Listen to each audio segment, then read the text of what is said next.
부탁드립니다.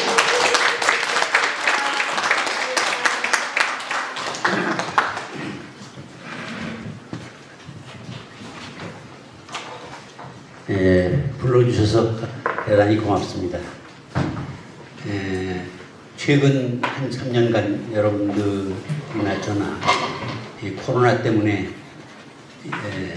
이런 행사를 엄두도 못 내고 집안에 틀어박혀 있었습니다. 그 전에는 주로 일반 대중보다는 고등학교의 교과서에 게시가 실리는 바람에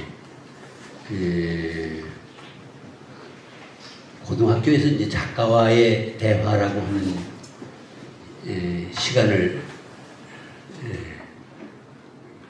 갖는 기회가 많았었습니다. 그런데 그간에 이제 코로나 때문에 중단된 상태죠. 그래 그 학생들은 이제 학교 저도 한 35년 정도를 교편을 고등학교에서 문학교사로 교편 생활을 했습니다만 제가 정년할 무렵쯤 되니까 아이들이 많이 달라졌다는 느낌을 받았어요. 그냥 교실 안에서 한 3분의 1 내지 한 반 정도는 그냥 엎드려 있어요. 그러면 애들한테 이렇게 벌떡 일어나서 귀를 기울일 만한 말을 못했기 때문에 그런 게 아닌가 싶어가지고 참 여러 가지로 우울하고 그랬습니다. 그런데 이제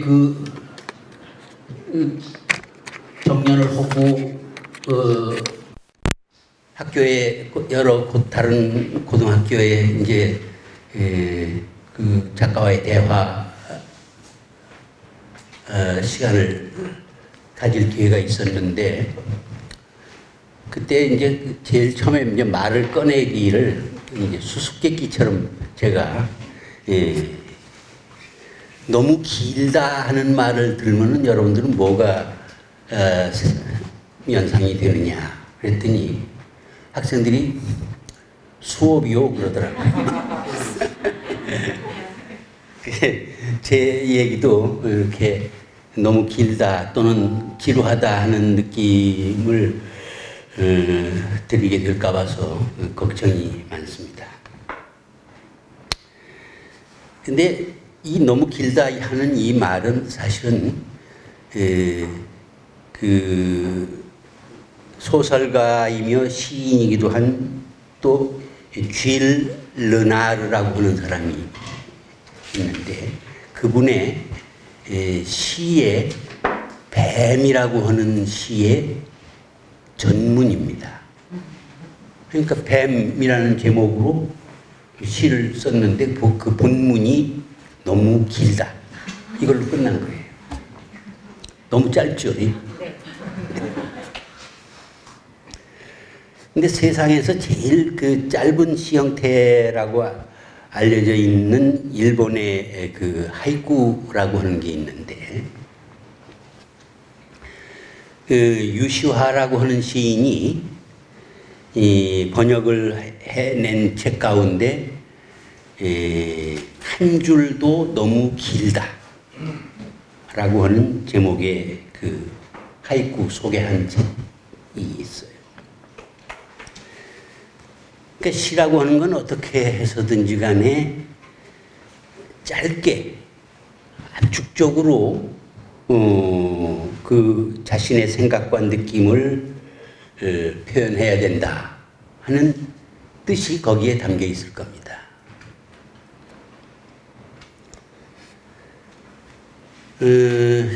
제가 이제 그분 이름도 잘 기억을 못 합니다만 영국의 그 문학사를 읽다가 어떤 시인이 그 쓴 시 한 구절을 거기서 소개하는데 그게 기억이 나요. 남는 게 있습니다. 그게 뭐냐면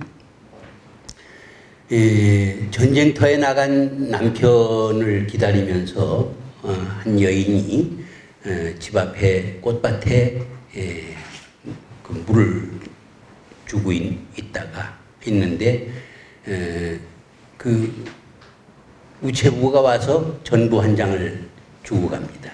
지금은 뭐 이 카톡 끊느라고 뭐 전보 같은 게 필요 없습니다만은 옛날에는 그 전보라고 하는 게 한 10자 내외로 전문을 이렇게 보내주는 거죠. 전송하는 건데 그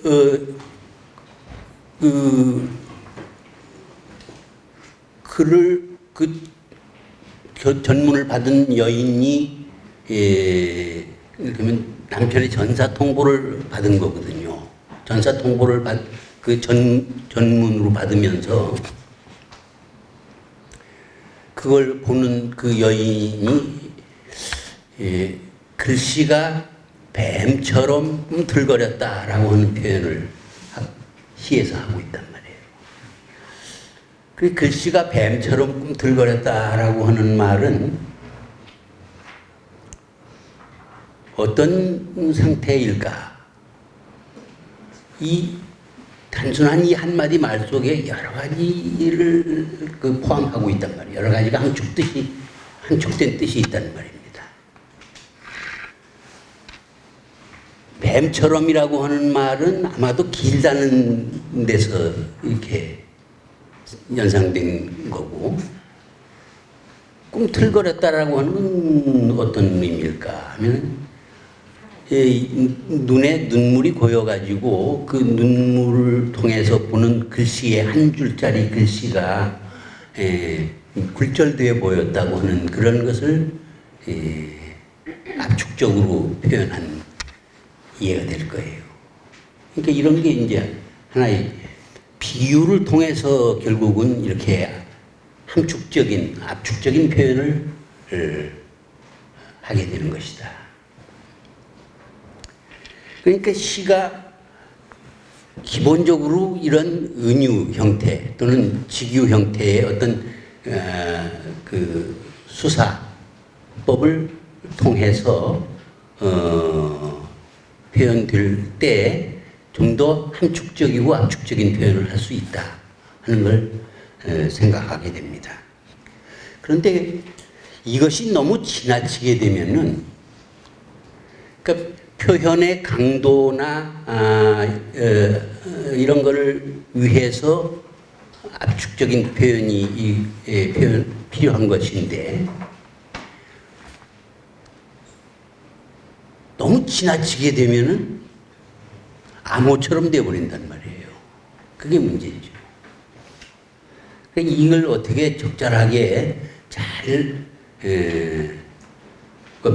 본래의 그 수사의 기능이 표현의 강도를 높이자고 하는 데 있는 것인데 오히려 그 독자들이 그 시를 받아들이기 어렵게 만드는 장애 요소가 된다고 한다면 그건 좀 곤란하죠.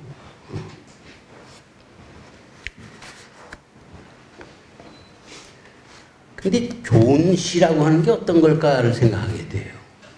근데 시에는 이를테면 시는 언어를 통해서 이제 표현하는 것인데 언어가 가지고 있는 속성이 몇 가지가 있죠. 하나는 소리고 소리. 또 하나는 뜻이죠.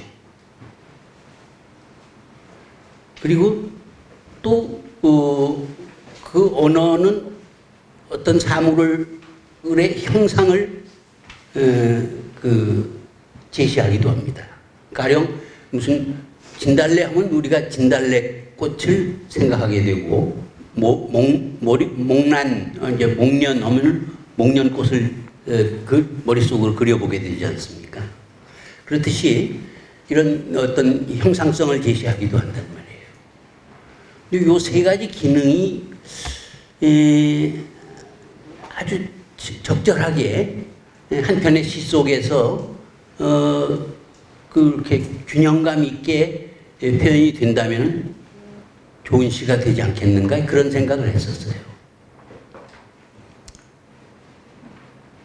그러니까 어떤 이는 이 세 가지 가운데 그 형상성을 중요시해서 이미지가 강한 시를 쓰려는 사람들이 나오고, 그런 사람들은 뭐라고 시를 정의하냐면 시는 이미지다 이렇게 얘기합니다.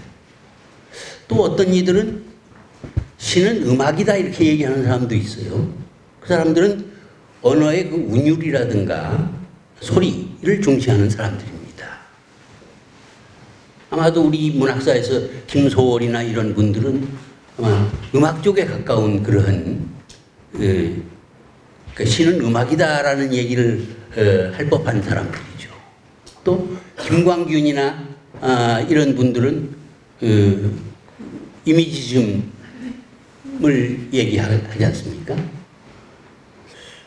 그런가 하면은 언어가 가진 의미를 아주 중시하는 경향이 있을 수도 있습니다. 시는 내용이다 말이지. 이래서 그 언어의 그 내용성을 중시하는 그러한 이념적인 어떤 내용을 가진 시들을 써온 사람들도 있습니다. 그러니까 가령 우리 문학사에서 말하자면 20년대의 프로 문학 같은 것들이 그런 예가 될 수가 있죠. 그런데 좋은 시는 결국 이 세 가지 요소를 어느 한쪽에 치우치지 않고 균형감 있게 한 편의 시 속에서 총체적으로 반영할 수 있는 작품이 있다면 그게 좋은 작품이겠다 이런 생각을 하게 됩니다. 그런데 말은 쉽지만 사실 한 편의 시 속에서 그 세 가지 요소가 균형감 있게 녹아 들어가 있는 작품을 만나기는 그렇게 쉽지는 않은 거죠.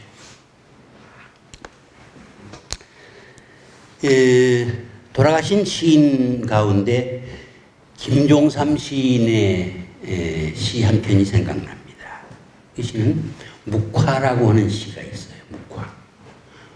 묵화라고 하는 거는 우리가 알지만은 서양의 그림하고는 다르죠. 서양의 그림은 캔버스에 가득히 그냥 색을 덕지덕지 발라내야 되는 거 아닙니까? 근데 묵화라고 하는 건 그 한국화 또는 동양화라고 하는 그 그림이 그렇듯이 여백이 많아요. 여백이. 동양의 시의 특성 같은 것도 아마 그런 묵화에 비견할 수가 있을 것 같고, 서양의 시들은 대체로 서양화를 닮은 시들이 많을 거다 이런 생각을 해보기도 됩니다. 근데 어쨌든 김종삼 시인의 시는 그이는 음악을 아주 평소에 좋아하시던 분인데, 이 묵화라고 하는 시는 음악적인 것보다는 형상성이 중시된 그런 시예요. 한번 짧은 시니까 한번 같이 읽어보도록 하죠.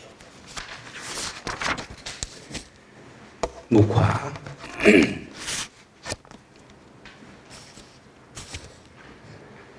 물 먹는 소 목덜미에 할머니 손이 얹혀졌다. 여러분들은 이 시를, 이 그림 같은 시를 보면서 들으면서 바로 그림으로 이렇게 그려낼 수가 있을 겁니다. 머릿속에서. 한편의 묵화 같은 컬러풀하지 않은 담백한 그런 그림 한 장을 머릿속으로 그려낼 수가 있을 거예요. 물 먹는 소 목덜미에 할머니 손이 얹혀졌다. 이 하루도 함께 지났다고. 서로 발잔등이 부었다고.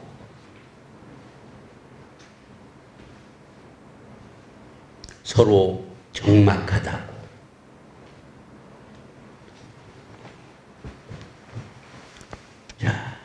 이 시를 들으면서 한 폭의 묵화를 생각하게 되지만은 이건 단순한 그림은 아니다 이 말입니다.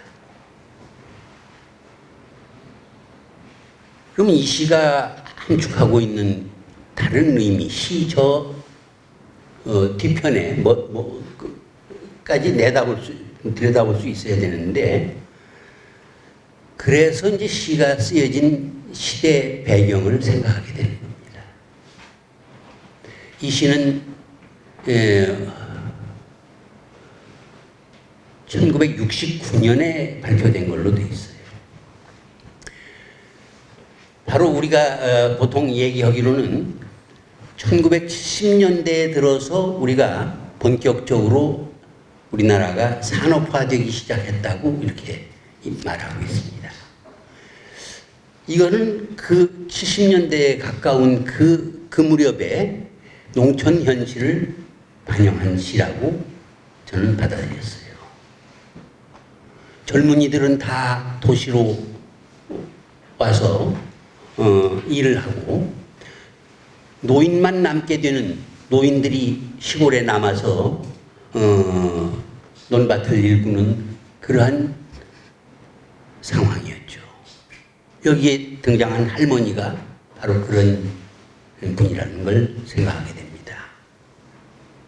그러니까 우리는 시를 그냥 단순하게 그냥 거기 표면적인 뜻만 이렇게 읽어내가지고는 제대로 읽었다고 할 수가 없죠. 이 시가 어떤 시대 배경 속에서 쓰여진 시인가 하는 것을 짚어봐야 됩니다.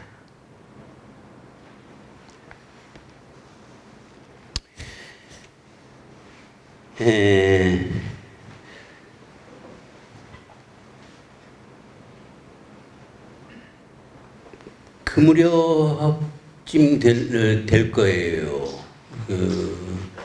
베트남에도 민주화 운동이 일어나고 하던 그런 시기가 있었습니다. 근데 그때 베트남에 살아있는 부처라고까지 알려져 있던 틱 나탄이라고 하는 분이 있었죠. 그분은 자기 나라에서 살지 못하고 망명 생활을 하다가 돌아가신 분인데, 그분한테서 배운 그 가르침을 받은 시인이며 그 제자였던 마리온 팁이라는 분이 계십니다. 마리온 팁. 그 제자가 쓴 시의 한 구절을 얻어 읽을 수가 있었습니다. 여러분들에게 소개해드리죠. 세 줄로 되어 있는데, 나는 기쁨을 잃어버렸다. 하지만 걱정하지 않는다. 민들레가 그것을 기억하고 있을 테니까. 이것입니다. 어떻습니까? 여러분들은 이 시를 읽고 무슨 생각을 하게 됩니까? 이 시, 어떤 시에든 그 시의 눈처럼 보이는 단어들이 있습니다. 이 시에서 눈이라고 할 수 있는 단어는 어떤 걸까요? 민들레. 예, 민들레. 다시 한번 봐요. 나는 기쁨을 잃어버렸다. 하지만 걱정하지 않는다. 민들레가 그것을 기억하고 있을 테니까.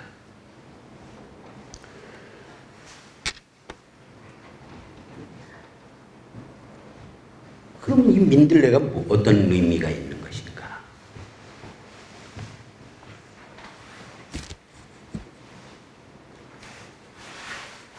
저는